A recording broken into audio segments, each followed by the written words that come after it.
Hi everyone, welcome to the Highlights from Ukraine podcast, your daily audio summary of the latest news reported in the Ukrainian media.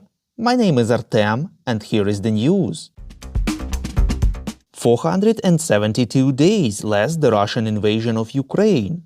Canadian Prime Minister Justin Trudeau visited Kyiv yesterday, reports Interfax Ukraine. At a press conference after the meeting with President of Ukraine Volodymyr Zelensky, Trudeau said that he has no doubt that the destruction of the dam of the Kakhovka hydroelectric power station was a direct consequence of Russian decisions to invade a peaceful neighbor, Ukraine. He added that the war has catastrophically affected the infrastructure and Russia is responsible and will be brought to justice.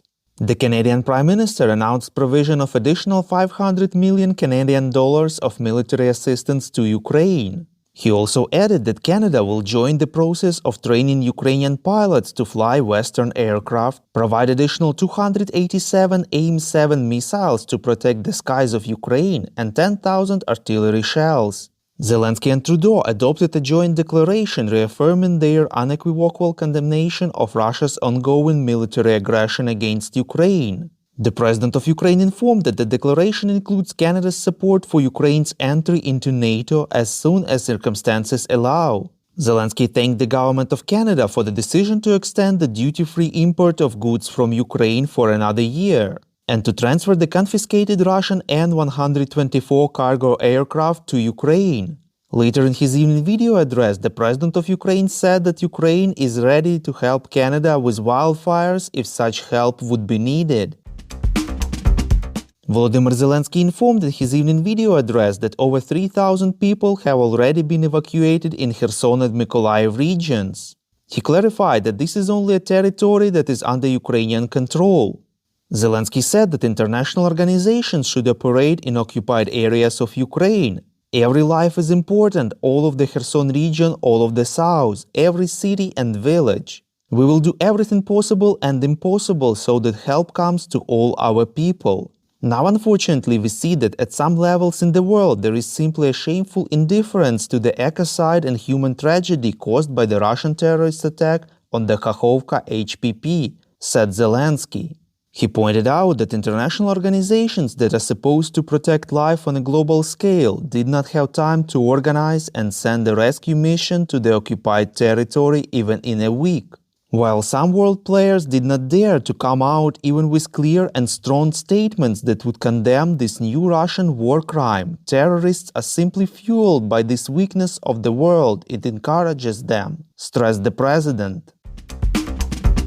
UN Under-Secretary-General for Humanitarian Affairs Martin Griffiths said as a result of the destruction of the Kakhovka hydroelectric plant, about 700,000 people do not have proper access to drinking water, reports Ukrainska Pravda.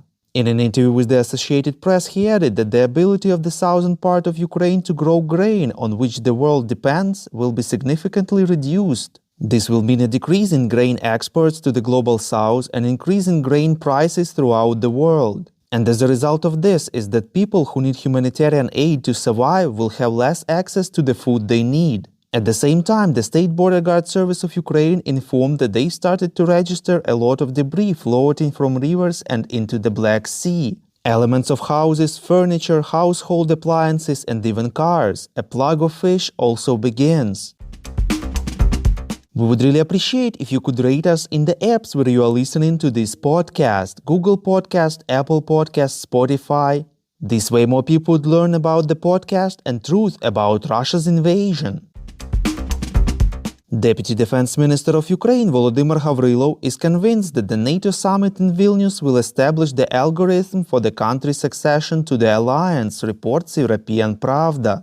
He added that despite the consensus mechanism of decision-making and the right of veto of the member countries of the alliance, he does not think that there will be big problems with making a decision on Ukraine.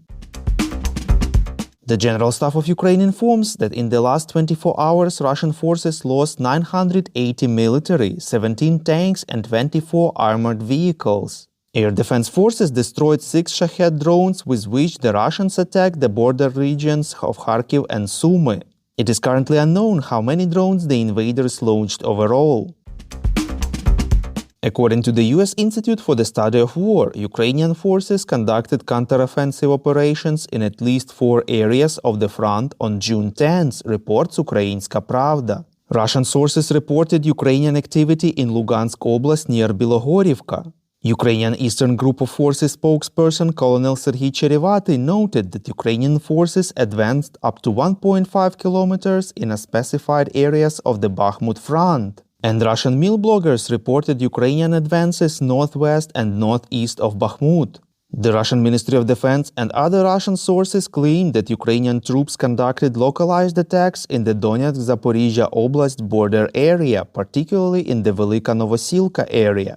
Ukrainian forces in western Zaporizhia Oblast made localized gains during the counterattacks southwest and southeast of Orikhiv. And Russian mill bloggers continued to claim that Russian forces in this area are successfully defending against attempted Ukrainian advances.